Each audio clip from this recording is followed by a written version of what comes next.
তালসারীতে অভিনেতা রাহুল বন্দ্যোপাধ্যায়ের মৃত্যুতে উঠে এসেছে একাধিক প্রশ্ন। শিল্পীদের নিরাপত্তা কোথায়? আউটডোরে শিল্পীরা শুটিং করতে গেলে আদৌ কি নিরাপদে শুটিং করতে পারবে?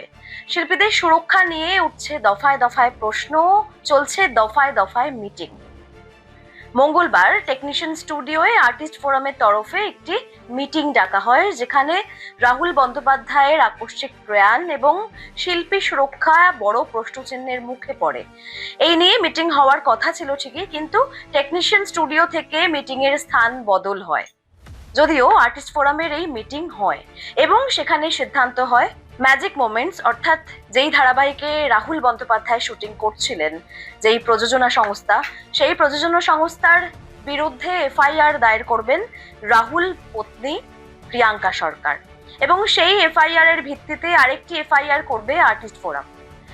সেই এফআইআর এর সদুত্তর প্রোডাকশন হাউস এবং কর্ণধার লীনা গঙ্গোপাধ্যায়ের কাছ থেকে যতক্ষণ না আসছে ততক্ষণ অনির্দিষ্টকালের জন্য শুটিং বন্ধ করবে ম্যাজিক মোমেন্টস এর প্রত্যেকটি আর্টিস্ট। তাহলে কি শুটিং বন্ধ থাকবে, নাকি লীনা গঙ্গোপাধ্যায় জানিয়ে দেবেন যে ঠিক কি হয়েছিল সেদিন? সবটাই প্রশ্নের মুখে। তাহলে কি হবে পরবর্তীকালে, পরবর্তী সিদ্ধান্ত, তার জন্য চোখ থাকছে আমাদের প্রত্যেক।